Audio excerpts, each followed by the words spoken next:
केदारनाथ की यात्रा के दौरान बस एक्सीडेंट से मौत के बाद हुआ पुनर्जन्म देखकर लोगों के रोंगटे खड़े हो गए। सभी मान रहे हैं महादेव का अद्भुत चमत्कार। अक्सर सबकी जिंदगी में कुछ न कुछ ऐसे मोड़ आते हैं कि जब या तो लोगों का भरोसा भगवान पर या अपने महादेव पर बहुत अधिक बढ़ जाता है या फिर पूर्ण रूप से खत्म हो जाता है। आज हम आपको महादेव के एक ऐसे ही भक्त की कहानी बताने जा रहे हैं जिन्होंने महादेव का एक ऐसा चमत्कार अपने जीवन में महसूस कर लिया जिसकी कल्पना करना भी काफी मुश्किल था। जो इस वीडियो में आगे बढ़ने से पहले कमेंट बॉक्स में हर हर महादेव जरूर लिखेगा और इस चैनल को सब्सक्राइब करना मत भूलिएगा। आज की कहानी है बिहार के चंपारण जिले में रहने वाले अशोक अपने घर का सबसे बड़ा लड़का था। जाहिर सी बात है, बड़े होने के कारण उस पर जिम्मेदारियां भी उतनी ही ज्यादा थी। अशोक के 4 भाई थे।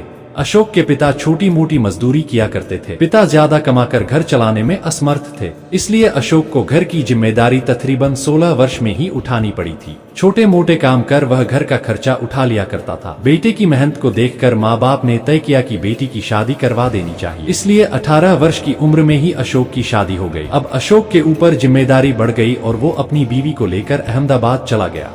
उसे वहां सरकारी काम मिले और आर्थिक रूप से वह संपन्न हो गया। अशोक महादेव का भक्त था।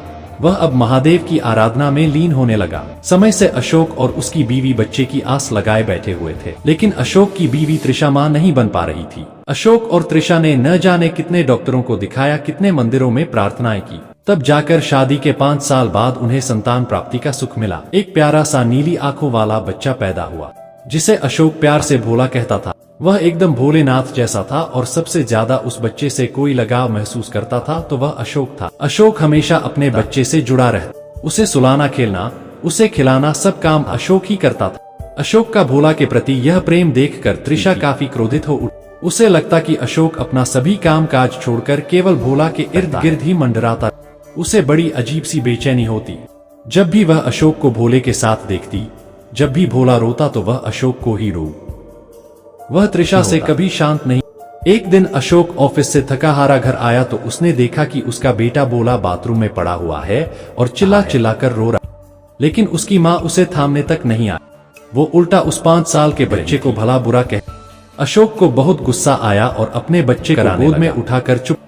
अशोक अपनी पत्नी त्रिशा ऐसी परेशान हो, वह उसे समझाता लेकिन वह अपनी जिद के आगे किसी की नहीं सुन।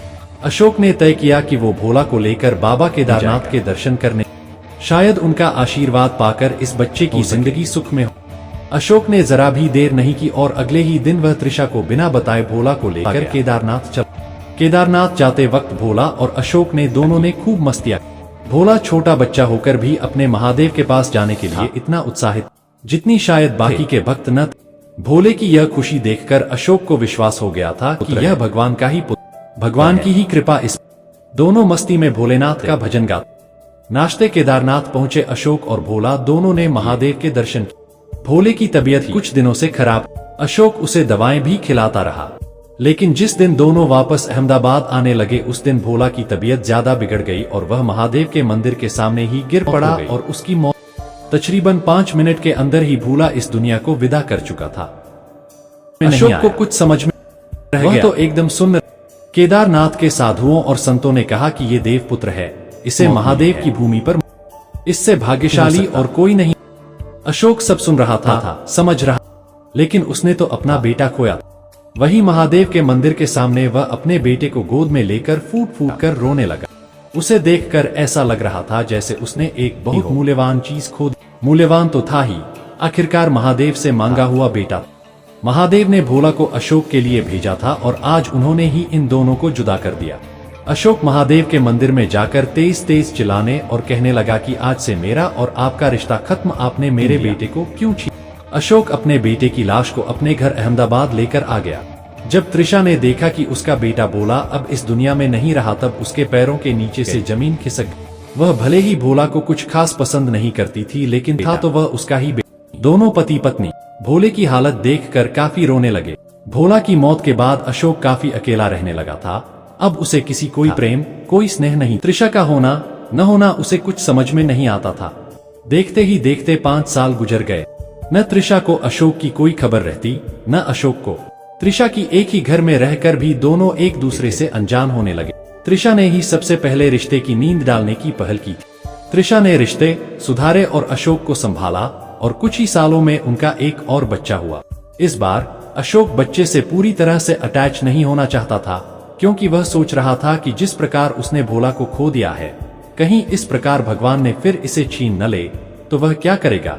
लेकिन शायद नियति को कुछ और ही मंजूर था। अशोक और त्रिशा ने अपने बेटे का नाम प्रवेश रखा, वही मुख और वही आंखें, इस प्रकार उसकी हंसी और उसी प्रकार अशोक को देखकर उसका स्नेहा जैसा कि भोले का हुआ करता था। प्रवेश जब भी अशोक को देखा तो उसको पकड़ लेता और उसे जाने नहीं देता। अशोक को जैसे उसकी एक और नई जिंदगी मिल गई थी। प्रवेश अब बड़ा होने लगा था। जैसे जैसे वह बड़ा होने लगा उसका चेहरा भोला जैसे दिखने लगा। अशोक को यह बात समझ नहीं आ रही थी। करीबन 10 साल पहले उसने अपने बेटे भोला को खो दिया था, अब बिल्कुल वही चेहरा, यह कैसे संभव हो सकता है। जैसे जैसे प्रवेश बड़ा होता गया उसने अशोक को वही बातें बताई जो बातें अशोक और भोला के बीच में हुआ करती। अशोक आश्चर्यचकित रह गया था कि प्रवेश को यह सारी बात कैसे पता है। अशोक ने प्रवेश को एक बार केदारनाथ ले जाने की बात ठान ली। उसने सोचा कि आखिर उसकी और भोला की कहानी केदारनाथ में ही खत्म हुई थी। केदारनाथ जाकर ही इस समस्या का हल निकल सकता है। अशोक अपने बेटे प्रवेश को लेकर केदारनाथ के लिए रवाना हुआ। इस बार त्रिशा भी साथ थी। केदारनाथ जाकर अशोक ने एक साधु से मुलाकात की और अपनी समस्याओं के बारे में साधु से बताया। भोला और प्रवेश का एक जैसा होना, भोला और प्रवेश की बातें एक जैसी होना, भोला और प्रवेश का एक जैसा लगभग होना कैसे संभव हो सकता है।